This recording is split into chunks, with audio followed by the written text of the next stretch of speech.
Protecting your business is your number one priority. And in a world of ever-increasing global risks, organizations are facing uncertainty from third parties like never before. You've spent years building up your business, and now, more than ever, you have to think differently about due diligence to ensure that a new client, a supplier, or a third-party agent acting on your behalf won't put you at risk of reputational damage, loss of business opportunities, serious financial penalties, or even criminal charges. That's where we come in.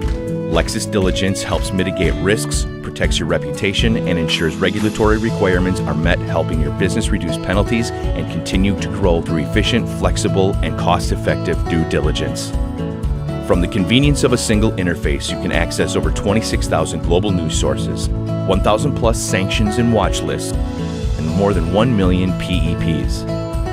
Over 3,000 databases on public and private companies worldwide, in-depth country and industry risk analysis reports, and more than 46 billion public records on U.S. entities and individuals.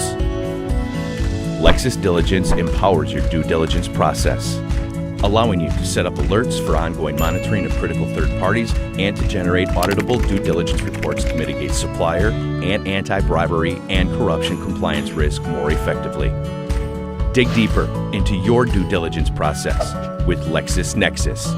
Request a demo with one of our specialists today.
No SAS, adoramos perguntas ousadas.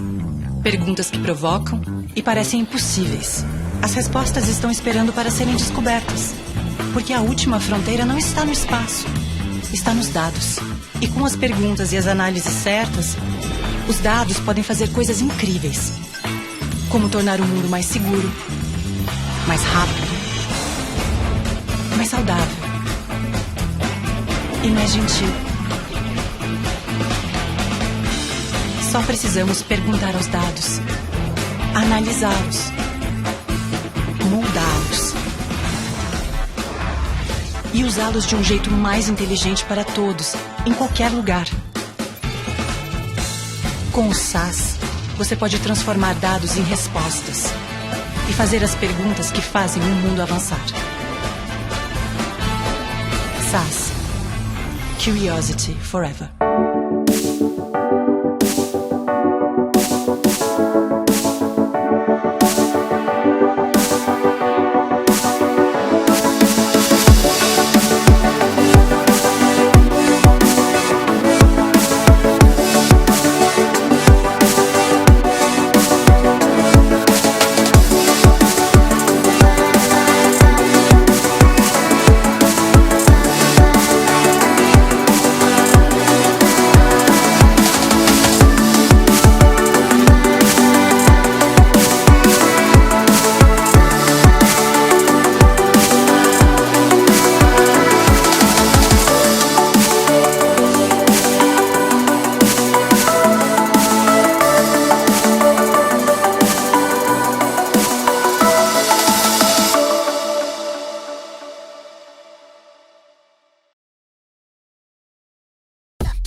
transparência, valorização, integração. Para alguns, essas podem parecer somente palavras soltas. Para nós, são valores que nos guiam a cumprir nossa missão, cuidar de você.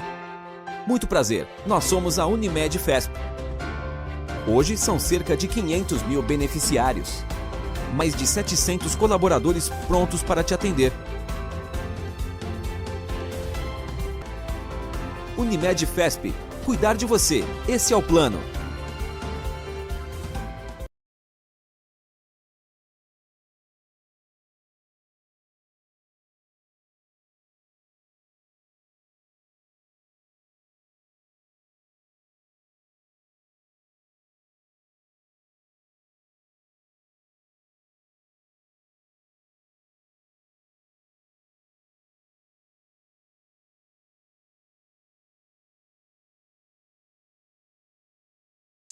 E vamos para o nosso sexto e último painel, com um tema também super importante, cibersegurança. Então, a gente continua nesse mundo.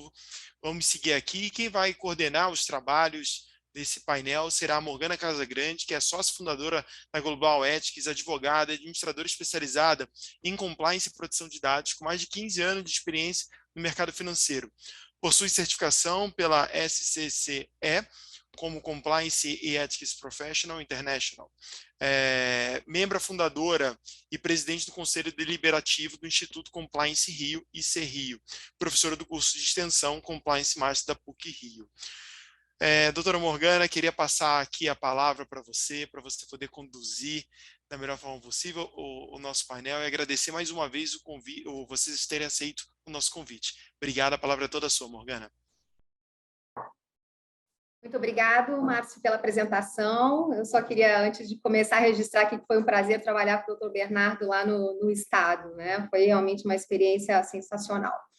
Bem, primeiramente, agradecer a coordenação aqui do evento, né? A ECN, a Associação Comercial, pela coordenação, por terem feito essa regional aqui no Rio de Janeiro. O Rio de Janeiro tem grandes empresas, grandes profissionais, uma preocupação muito forte aí com a questão de compliance e a questão de integridade, né? Então, certamente é um evento de relevância. Eu tive a oportunidade de participar de outros eventos nacionais, né, do Compliance Across Américas. Eu acho que essa realização regional tem, sim, uma importância bastante significativa para a cidade, aqui para o estado do Rio de Janeiro. Bom, o nosso painel vai tratar sobre a cibersegurança, né? Eu tenho o prazer de contar aqui com 3 colegas com profundo conhecimento, 3 profissionais de relevância aqui no tema. Eu vou apresentar, então, eu convido aqui para compor a nossa mesa virtual o Dr. Giovanni Saavedra. Dr. Giovanni é professor da Universidade Mackenzie, é presidente do Instituto ARC, advogado com comprovado histórico de atuação na área jurídica, tem formação em compliance, proteção de dados, investigações corporativas e crimes de colarinho branco, é um forte profissional em empreendedorismo com 2 PhDs em Direito e Filosofia, pela Johann Wolfgang Goethe Universität Frankfurt am Main, é sócio do escritório Saavedra Advogados. Gostaria de convidar também o Dr. Walter Capanema. Dr. Walter é advogado, é consultor e professor, coordenador geral e professor da pós-graduação em Direito Digital do IERBB, do Ministério Público do Rio de Janeiro, é coordenador geral e professor dos cursos de extensão em Direito Eletrônico e Proteção de Dados e as Novas Tecnologias, da Escola da Magistratura do Estado do Rio de Janeiro, é coordenador de prerrogativas de processo eletrônico e de inteligência artificial da OAB Rio de Janeiro, e também diretor de inovação e ensino da Smart 3. E, igualmente, eu convido a doutora Carolina Francescato. Doutora Carolina é advogada, formada pela PUC Rio Grande do Sul, é sócia e CEO da rede social jurídica Linkley, é sócia e cofundadora da plataforma Direito de Família Digital, sócia e Chief Technology Innovation Officer na empresa GB3S, conselheira consultiva do BCDM Law Firm, mentora no programa Founder Institute, capítulo Porto Alegre, e professora convidada de Direito Digital na pós-graduação Verbo Jurídico. Então, os nossos palestrantes aqui estão muito bem credenciados, né? Eu queria começar, gente, o nosso painel falando um pouco do grande número de ataques cibernéticos que as empresas estão sofrendo nos últimos tempos, né? Todos os dias a gente vê aí na mídia uma notícia, esse número vem crescendo de forma exponencial. Eu acredito que a pandemia tenha contribuído, né, ou tenha facilitado isso em função do home office, do uso que as pessoas fazem dos seus equipamentos domésticos, né, frequentemente sem todos os protocolos de segurança que são encontrados no ambiente corporativo, mas, ao mesmo tempo, a gente tem visto grandes empresas que, teoricamente, têm todos esses protocolos de segurança, grandes empresas que têm políticas, né, de privacidade, políticas de segurança da informação, mesmo essas empresas têm sofrido ataques e até mesmo órgãos governamentais, né? Eu gostaria que vocês abordassem um pouquinho o que está acontecendo, né? Por que essas empresas estão tendo seus sistemas invadidos, como é que isso acontece e o que elas podem fazer para evitar ou para mitigar a probabilidade de sofrer um ataque cibernético. Então, vamos começar com o doutor Giovanni, abordando um pouquinho essa questão? Pode ser. Eu posso falar da minha experiência como advogado, no contato que eu tenho com os meus clientes. Eu não fiz nenhuma pesquisa empírica a respeito para saber tudo que está acontecendo. Além do que tem nas notícias, naturalmente, eu posso falar dessa experiência que eu tenho percebido nos meus clientes. Queria, antes de tudo, agradecer o Márcio por ter me coberto aí. Eu hoje acordei com uma dor de garganta absurda. Eu estou tomando vários remédios aqui, está doendo bastante para falar. Eu não consegui participar pela manhã, peço desculpas a Humberto, que foi incansável na organização do evento. Então, peço desculpas, Humberto, estava difícil hoje, mas eu fiz de tudo para estar aqui de tarde. O que eu noto é que a gente tem dois tipos de situação que eu tenho percebido, depois quero ouvir meus colegas, mas eu tenho me surpreendido muito negativamente com a estrutura de segurança da informação dos meus clientes. Assim, eu tenho clientes grandes, pequenos, médios, e à medida que a gente começou a falar de implantação de LGPD, já há uns 2, 3 anos, inclusive empresas grandes que eu imaginei tivessem uma estrutura e uma cultura de segurança da informação mais avançada, eu percebi que não era o caso. Então, desde empresas muito grandes, que ainda usavam servidores sem uma adequada proteção, etc., firewall ou testes de invasão, ou sem uma cultura específica de, por exemplo, controle do uso de pendrives, controle do acesso de servidor, controle de usuário. Então, o primeiro ponto que eu noto é que a impressão que eu tenho é que a Lei Geral de Proteção de Dados aumentou um pouco a régua da preocupação das empresas com segurança da informação, mas que antes disso a gente tinha uma situação, tirando algumas empresas que estão mais bem preparadas, que de fato não tinha uma estrutura de segurança da informação adequada. Então, tem um conjunto de empresas que estão sofrendo mais com os ataques, porque a impressão que a gente tem é que desde que se começou a falar na Lei Geral de Proteção de Dados, a gente houve uma proliferação de interesse de hackers em entrar em empresas. A gente não tinha essa realidade tão frequente antes, mas a impressão que se tem é que de uns tempos para cá aumentou.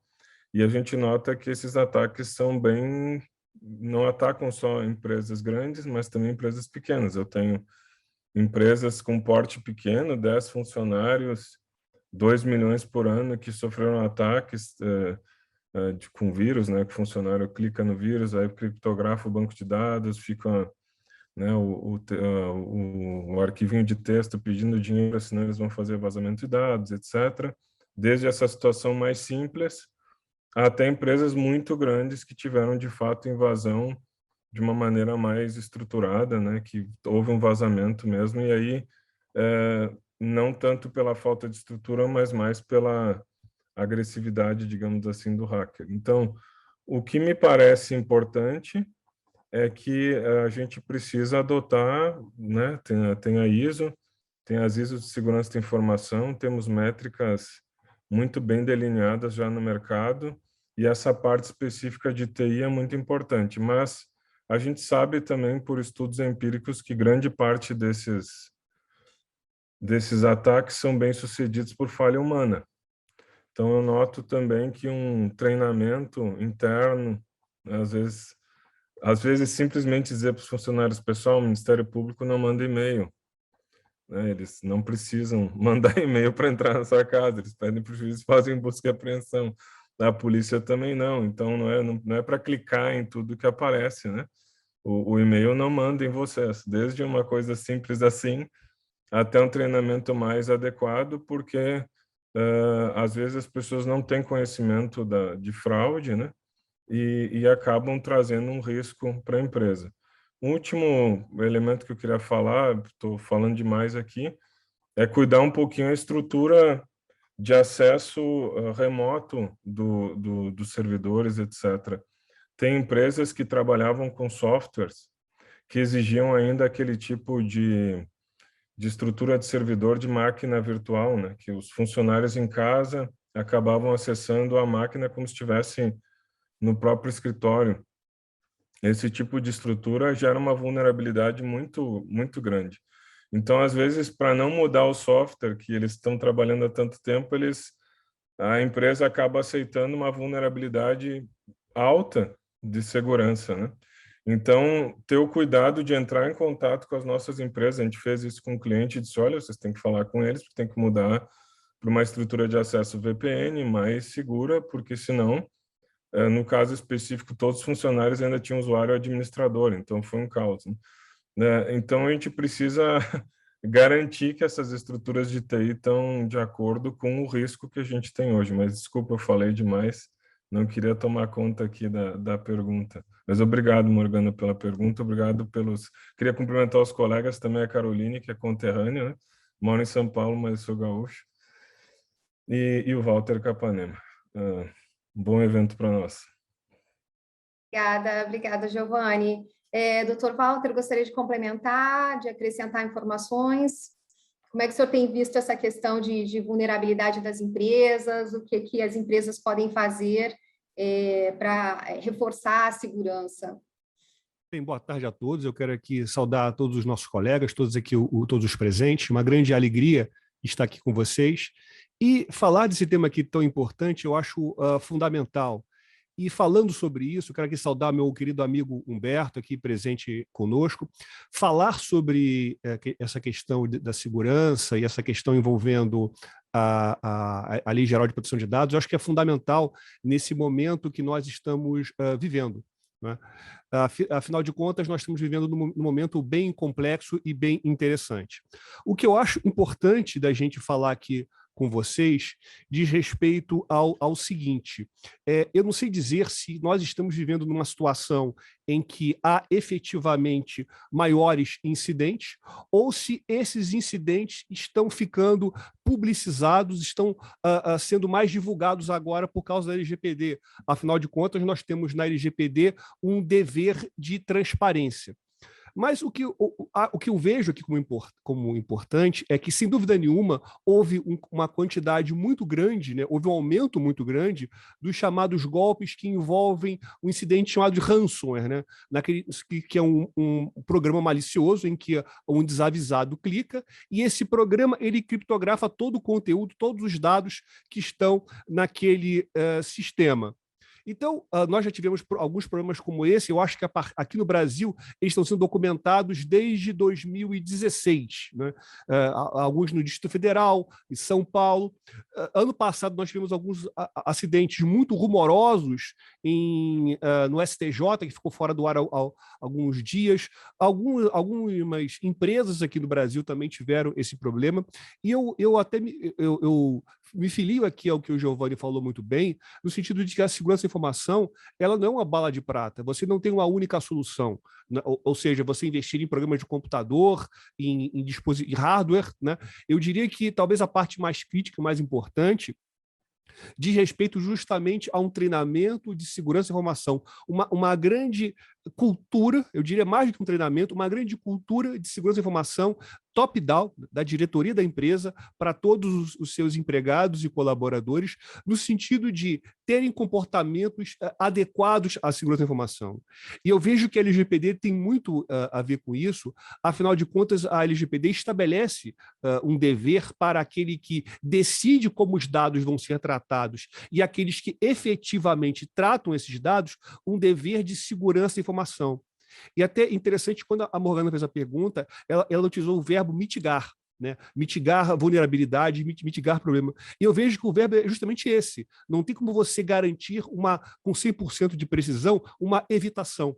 Você deve mitigar, você deve empreender os melhores esforços possíveis no estado da técnica para você poder mitigar, diminuir o risco de ocorrência desse tipo de ataque. E eu acho que é fundamental para você ter como um marco de iniciação a esse comportamento, e aí tem muito a ver com compliance, é a criação de um documento que a LGPD coloca como facultativo, mas que eu acho muito importante, que é o relatório de impacto à proteção de dados pessoais, que é um documento em que você vai avaliar qual é o risco que as suas atividades que envolvem tratamento de dados oferece e quais são os paliativos, quais são as salvaguardas que você pode encontrar para isso. Então, nós temos aqui esse trabalho. Para você evitar vulnerabilidades e ataques, você tem que ter um preparo prévio muito grande. Obrigado. Obrigada, doutor Walter.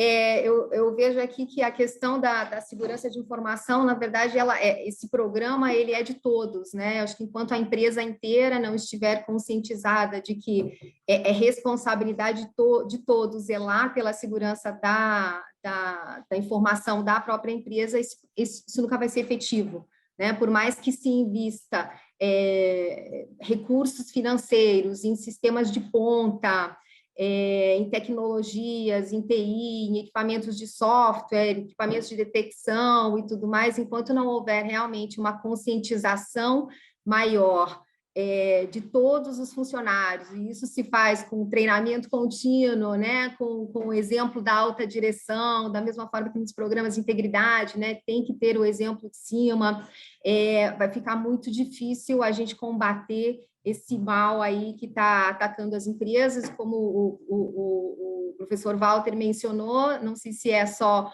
uma questão de maior divulgação que está acontecendo agora, ou se as empresas realmente estão sofrendo mais ataques do que sofriam anteriormente, né?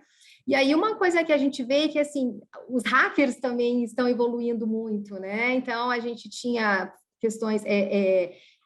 ataques mais tradicionais, com o uso de phishing, com o uso de ransomware, e agora a gente vê muito essa questão das engenharias sociais, né? Então, são técnicas que vão se sofisticando aí, até porque as empresas vão criando mecanismos de defesa contra as formas de vírus existentes, né? Então, eles vão buscando alternativas aí para invadir os sistemas, né?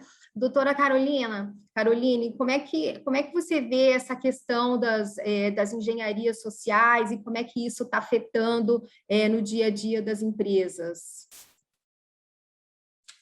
Olá, gostaria de dar boa tarde a todos, agradecer novamente o convite, muito obrigada, Morgana, Walter, ao Márcio também, ao Giovanni Saavedra, que conheço já desde a minha faculdade de Direito, sempre admirei, e também ao Humberto Mota Filho e ao Renato Cirne também, que me fez o convite para estar aqui com vocês hoje à tarde. A questão da engenharia social, eu vejo como um dos maiores problemas atuais da proteção das empresas, né? Porque a gente pode ter a qualquer momento um funcionário que vai liberar uma chave de acesso, e eu acho que isso acaba muito no que estavam falando no painel anterior, que é a educação. Então, é a gente educar os funcionários, educar os profissionais e, principalmente, uma educação que, às vezes, não vem nem de uma responsabilidade da empresa, mas também uma educação que a gente já tem que ter na sociedade. Porque, atualmente, a gente vive na internet, né? Nossas vidas, principalmente depois da pandemia, são a maior parte do tempo no ambiente digital. E a gente vê muitas pessoas ainda sem um entendimento de como funciona a internet, de como funciona o ambiente digital. E a questão da engenharia social vem muito vinculada a isso. A gente teve um caso muito famoso ano passado, que foi a invasão do Twitter, que na época, através da engenharia social, um dos profissionais de um dos plugins terceirizados da plataforma do Twitter caiu num golpe de engenharia social e o Twitter foi invadido, e a gente teve, por exemplo, o perfil do Bill Gates com a publicação de doação em Bitcoin para uma certa carteira. E como evitar isso? Eu não vejo outra alternativa que não a educação dos funcionários e a educação da sociedade para que se evitem isso. E até retomando um pouquinho a primeira pergunta, Morgana, eu acredito muito também nessa questão de que cada vez mais as empresas estão preocupadas com a segurança, e não são apenas as pequenas, médias empresas, são as grandes empresas. Ontem mesmo tivemos um encontro na Casa Branca, nos Estados Unidos, que o assunto foi exclusivamente segurança cibernética. E lá estavam presentes Google, Facebook, Amazon, e eles falando sobre a destinação de bilhões de dólares para que a gente possa melhorar as seguranças das empresas. E eu acho que a gente tem visto muito, principalmente, a questão de que não é mais o prejuízo apenas digital, a gente tem um prejuízo físico, né? Então, alguns meses atrás, a gente teve a invasão do sistema de uma das empresas de combustíveis dos Estados Unidos, que deixou um estado inteiro sem combustível. Então, eu acho que a preocupação é não apenas das pequenas, médias empresas, mas também das grandes empresas, do próprio governo também, e isso vai muito de uma educação que parte da base da sociedade como um todo, de a gente ter o entendimento do que a internet, como ela funciona e seus riscos, para evitar que também o cidadão, né, caia nesses tipos de golpe, mas também uma educação que parte das empresas, de estruturarem, de entenderem quem são os responsáveis por cada dado dentro da empresa, eu ter um organograma, um mapeamento, né, de todos esses dados, e também daí de uma premissa de que a gente pode sim ter e vai ter a nossa empresa de alguma forma invadida, muito naquilo que o professor Walter falou, da questão de que a gente é muito suscetível a ataques, mas eu acho que o quanto que a gente vai mitigar quando isso acontecer, o quanto que a gente vai estar preparado para a proteção desses dados quando um ataque acontecer, e para que ele seja o menos eficiente possível, digamos, né, na captura desses dados. Muito bons pontos, doutora Caroline. Realmente, acho que a questão do treinamento é uma questão essencial, e de sensibilização aí de todos, para que esse tipo de risco, né, seja mitigado e seja reduzido. Mas uma questão que eu acho importante a gente falar também é, quando acontecem esses ataques, né, os hackers pedem o resgate, né, sob aquela ameaça que vão ou criptografam o sistema, né, e sequestram os dados, vão publicar os dados, divulgar os dados, e obviamente uma empresa que tem um grande volume de dados, ela normalmente, e uma empresa grande, tem muito mais a perder, né? Tem a sua reputação em jogo, tem uma empresa que é listada, tem impacto aí no preço das ações, na sua reputação, na sua imagem, então ela tem muito a zelar e precisa tomar muito cuidado em relação a isso. Mas quando a gente fala em resgate, eu acho que as empresas acabam enfrentando um dilema ético, né? Pagar ou não pagar? Né? O que fazer nessa situação? Você acredita no hacker e espera os seus dados serem vazados, você tem um backup de sistema que vai conseguir restaurar os seus sistemas para você continuar operando. Como agir nessa situação? Então, eu queria ver o que vocês orientam para os clientes de vocês, né?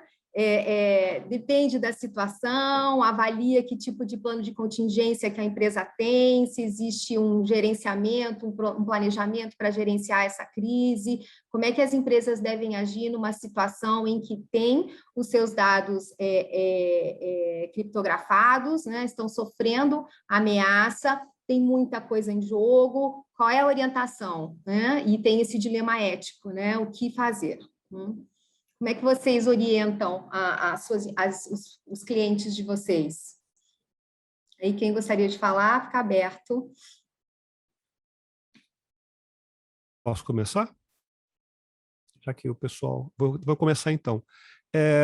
Falando aqui um pouco sobre essa questão do ransom, eu acho interessante a gente pensar o seguinte, seria fundamental ter um procedimento de resposta a incidente. Quando você tem um procedimento de resposta de incidente, você tem aqui, digamos assim, um procedimento em que você vai antecipar todos os possíveis problemas que você vai ter, que você poderá ter, e pensar o que você vai fazer caso ele ocorra.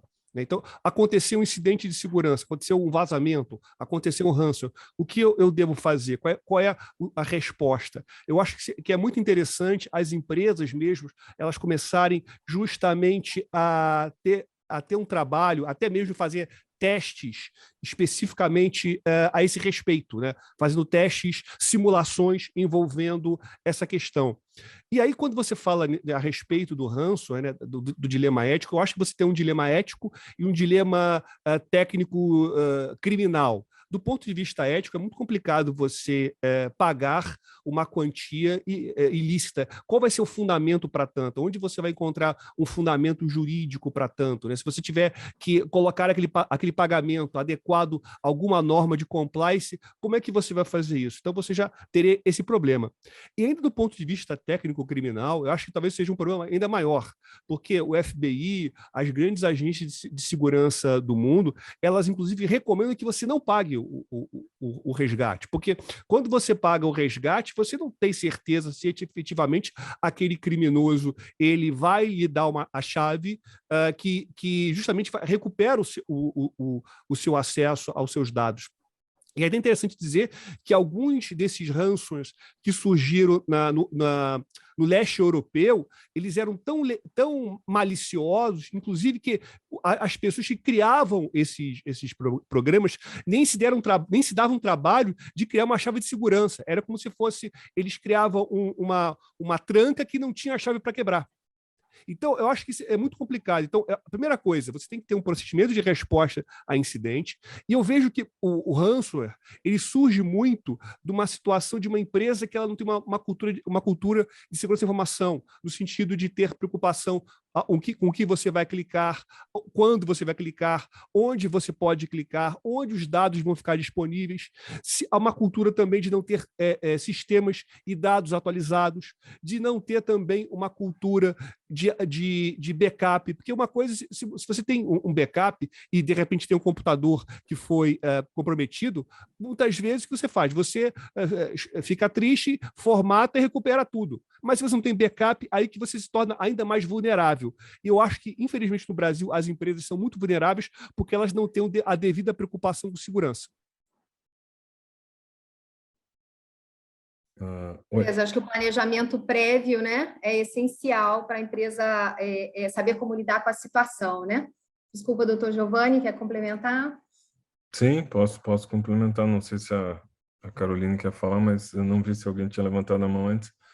Eu vou falar de novo da experiência que eu tenho com meus clientes. Esse ano, isso aconteceu, acho que uma vez ou duas por semana com vários clientes do escritório. Eu lidei com isso 200 vezes. Em nenhum dos casos que a gente teve, foram vários, a gente passou pela cabeça pagar resgate. Isso nenhum dos casos não foi nem um questionamento, eu diria, né? O ponto maior foi a questão técnica. E aqui a gente tem, enfim, já foi referido pelo Dr. Walter, mas a gente tinha empresas que tinham um preparo já de segurança, e o que aconteceu? No caso específico, o próprio software de monitoramento da rede percebeu que tinha e emitiu um sinal e foi isolado o ambiente de rede onde isso estava acontecendo, exatamente para não se disseminar para o resto. Isolou, colocou no ambiente técnico adequado e foi eliminada a ameaça.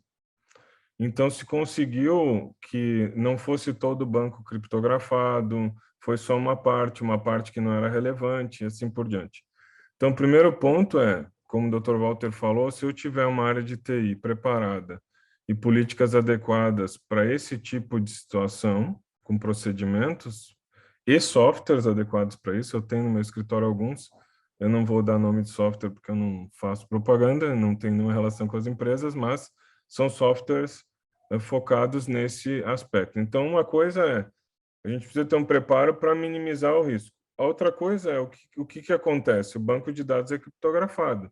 Se eu tenho backup, acabou o problema. Eu vou simplesmente restaurar e utilizar. Então, eu preciso ter uma estrutura adequada de servidor. Eu não tive nenhum caso de cliente em que ou não tivesse backup ou não tivesse uma estrutura de segurança que permitisse lidar com isso. O problema de quem pensar em pagar resgate ou alguma coisa do gênero depende um pouco da maneira como o vírus atuou. Porque, normalmente, eles criptografam o banco dentro do ambiente da empresa e não há evasão de dados, não se perde dados, eles não são colocados na rede. Isso é uma situação. Porém, existem alguns casos onde esse banco de dados pode ser retirado, as informações podem ser retiradas, pode ter evasão de dados. Nesse caso, a Lei Geral de Proteção de Dados é bem clara ao dizer que tem o prazo de 48 horas, enfim. É uma discussão à parte, a NPD não regulamentou, isso é um prazo de uma lei específica que a gente está utilizando enquanto não tem regulamentação. Mas em 48 horas a gente deveria comunicar a todos os titulares de dados e a NPD. Isso já é um procedimento.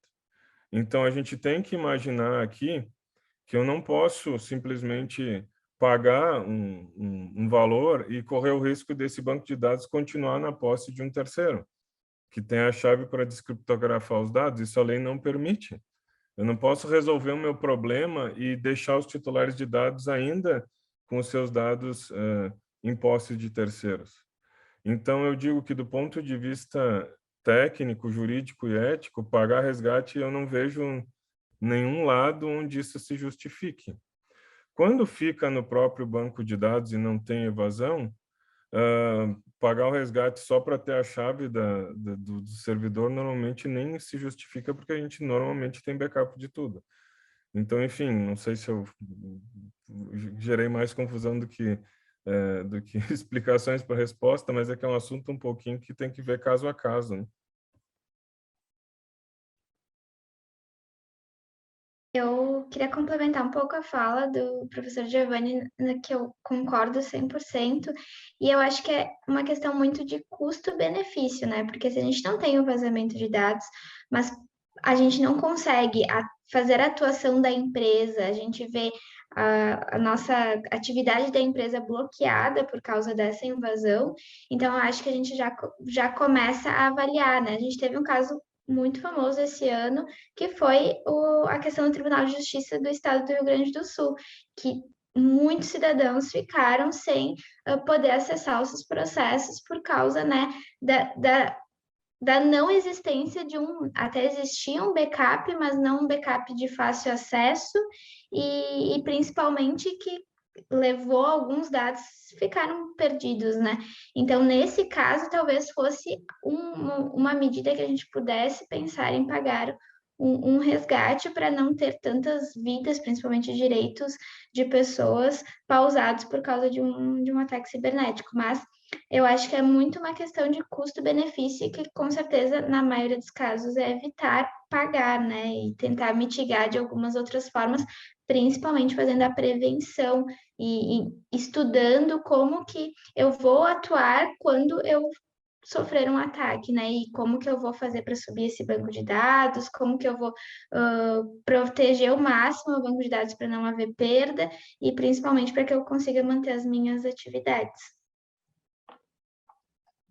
Bom, muito bons pontos. Ver-se que realmente cada situação, cada caso é um caso, né? Eu acho que de maneira geral eu concordo que pagar resgate você não tem garantia nenhuma, né? De que aquilo ali de que você vai ter os seus dados e de que os hackers vão efetivamente cumprir com o que prometeram, né? Então é um risco a mais que você está correndo no seu negócio se pagar um resgate, né?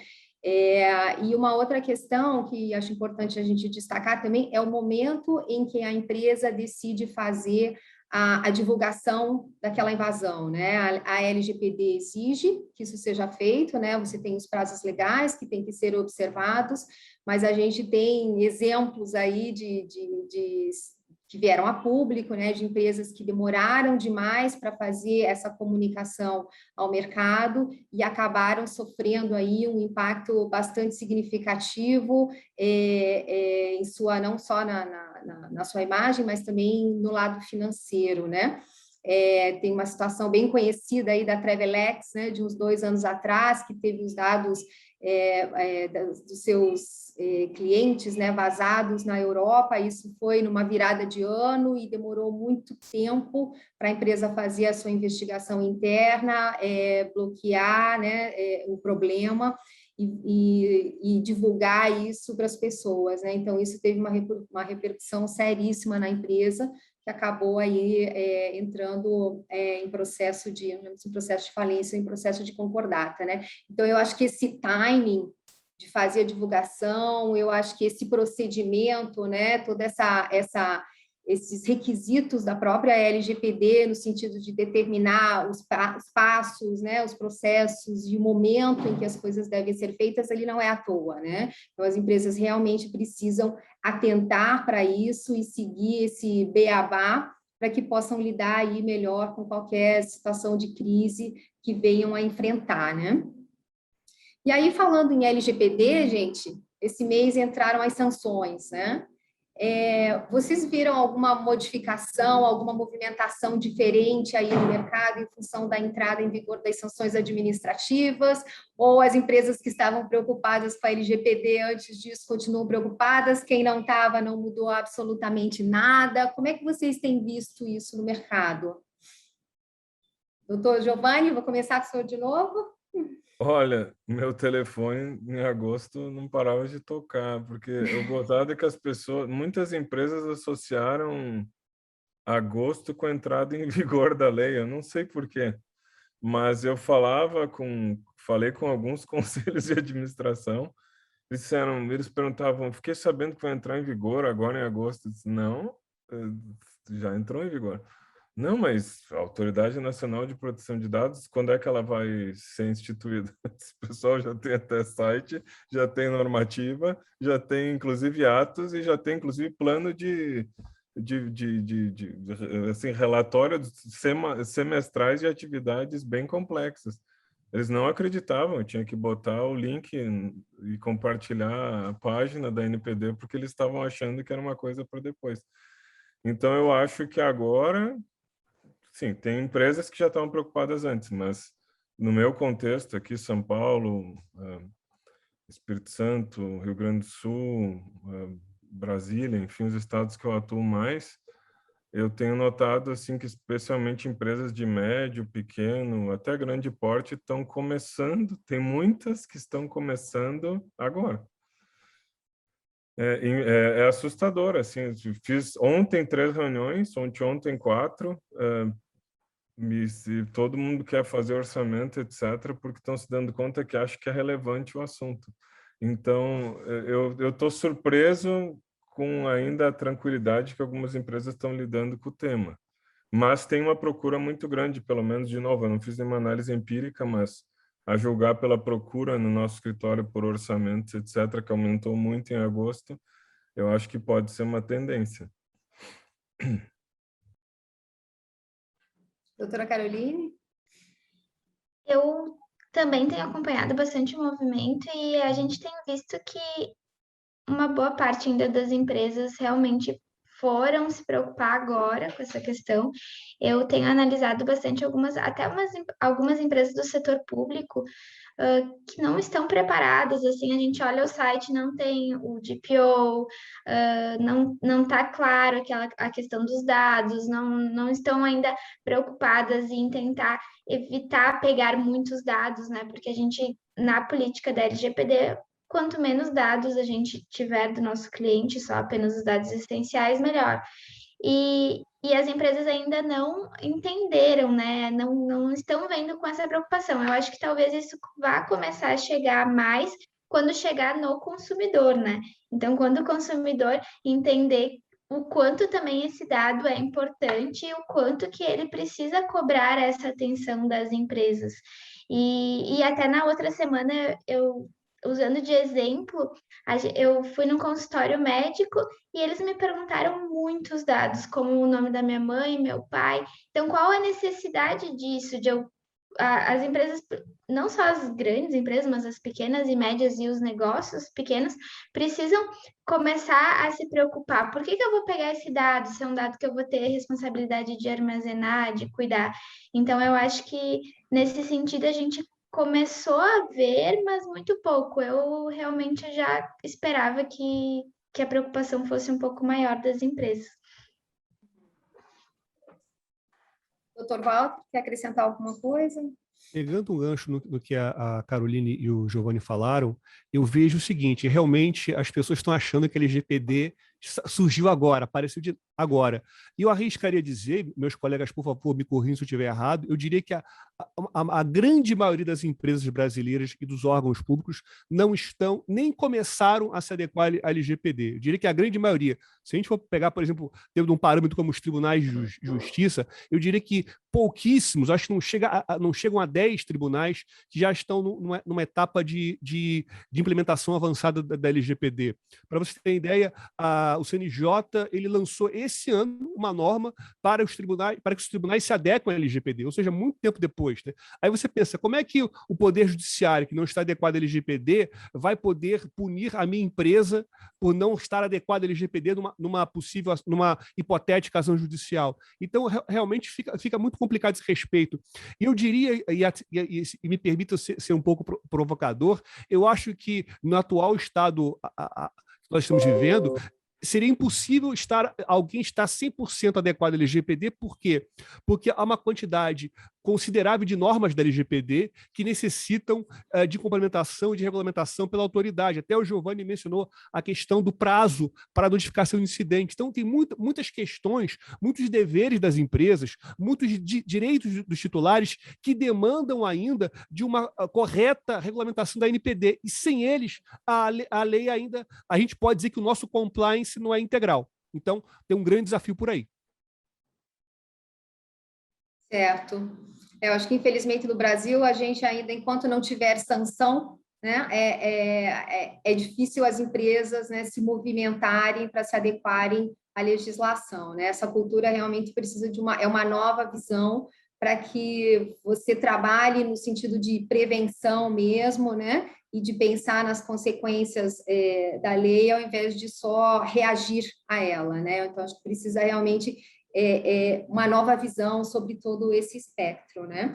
E gostei muito da questão, doutora Caroline, só reforçando aqui, quanto menos dados, menor o risco, né? Então, pensar também que hoje, por mais que informação seja valor, né? Informação tem um valor, no aspecto da LGPD, quanto menos informação, ou a informação essencial você tiver, menor o seu risco, né? E menos você vai ter que se preocupar em relação a isso. Então, acho que esse é um ponto importante. De novo, né, uma mudança de visão. As empresas sempre pensaram em pegar muitos dados, né, dos seus clientes, e esse é uma forma diferente de você considerar quando você tem uma legislação que está protegendo esses dados, né?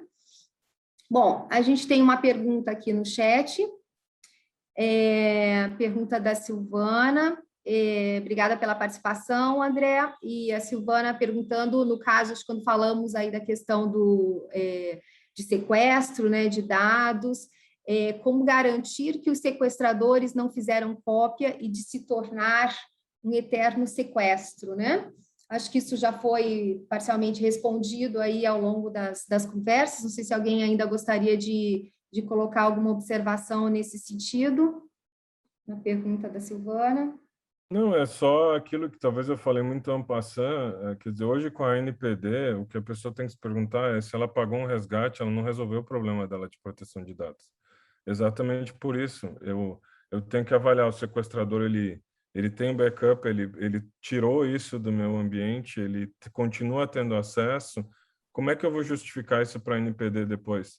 Não, tranquilo, eu tive uma evasão assim, do meu sistema. Como é que você resolveu? Eu paguei um resgate. Como é que a NPD vai ver isso? Eu fico me perguntando, né?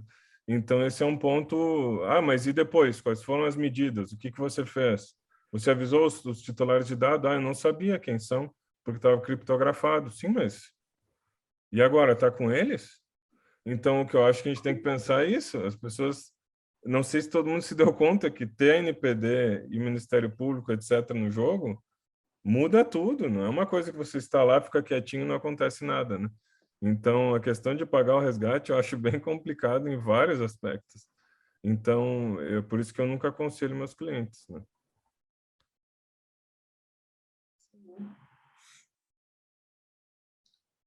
Bom, gente, nós estamos nos aproximando do final, né?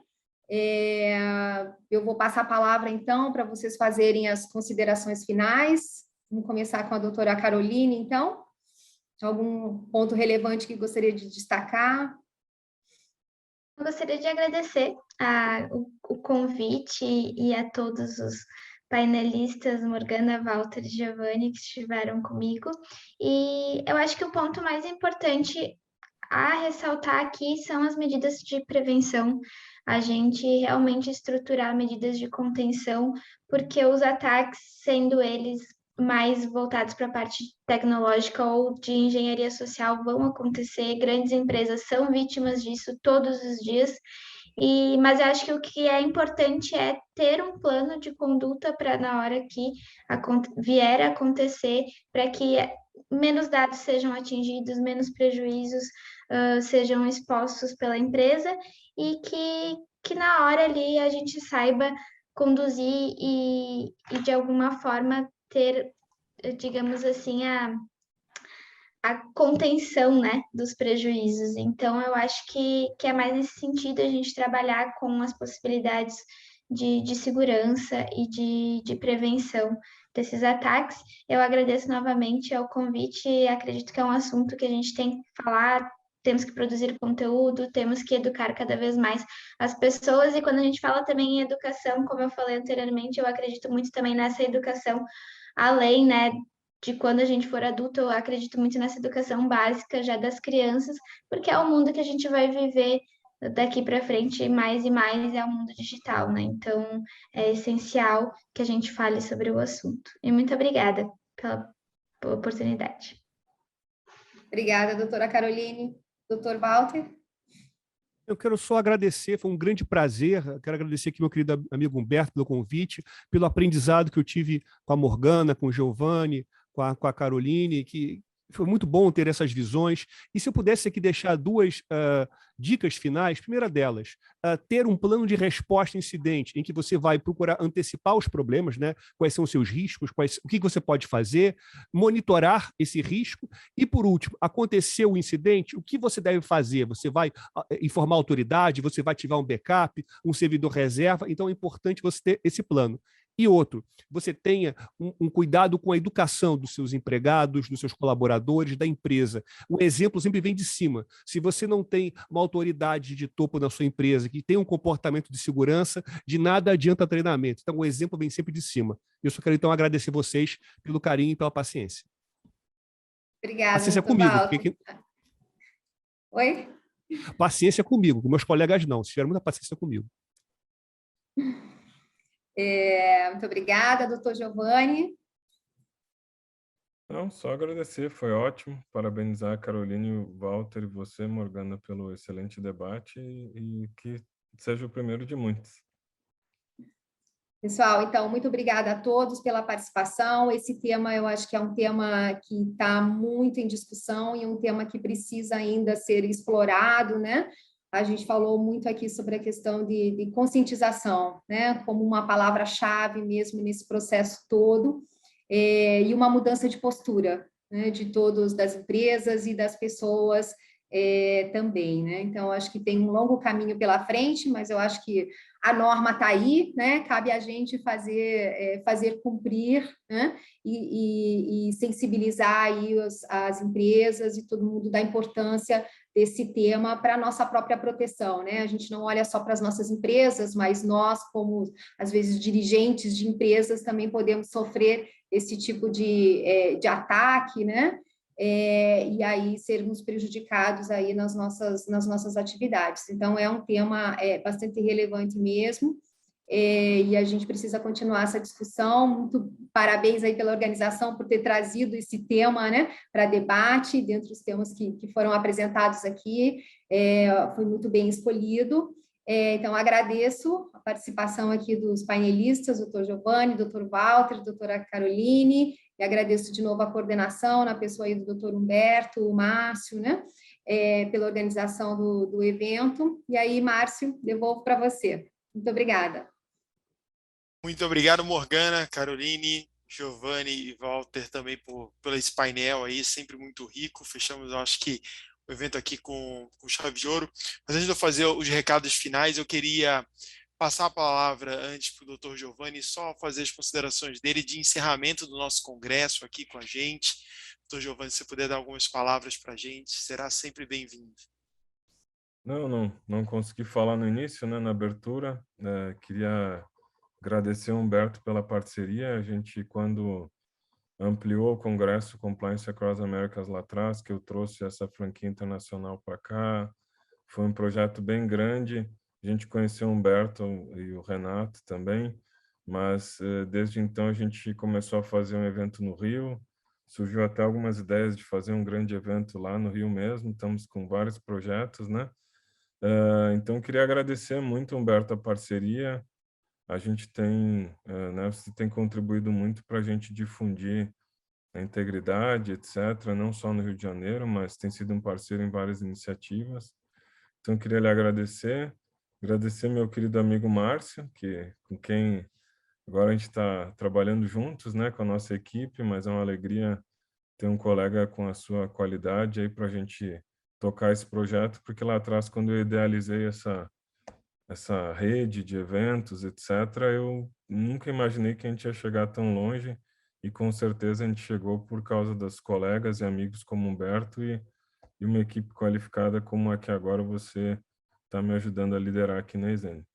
Então, eu queria agradecer a todos que participaram do evento e que seja o primeiro de muitos, né, Humberto? Que a gente possa aprofundar cada vez mais essa parceria. Um grande abraço.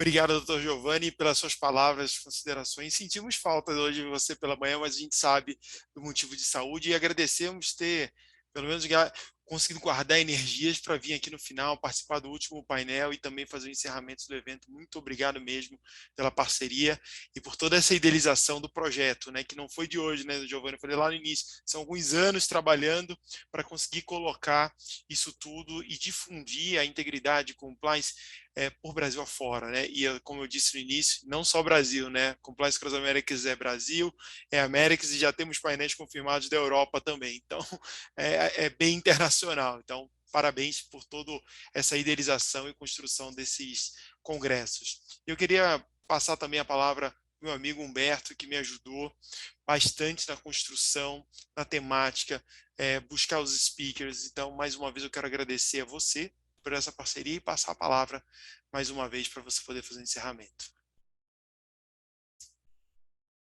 Meu amigo Giovanni, queria agradecer muito a confiança, acreditar na gente aqui no Rio de Janeiro, lembrar do Rio, né? Nesse projeto que eu comentei logo na abertura, é um projeto de democratização do conhecimento, do compliance, né? É muito feliz a gente sair do eixo Rio-São Paulo e poder ouvir os nossos colegas, as nossas lideranças, as histórias dos outros estados, criar essa rede de conhecimento. Agradecer a ESN, né, também, que eu acredito nesse trabalho muito do professor Giovanni, que é um lutador, é um guerreiro, a gente sabe, a gente que faz evento, né, a gente sabe como é difícil manter publicações, manter eventos, manter o interesse, com trabalho sério, relevante.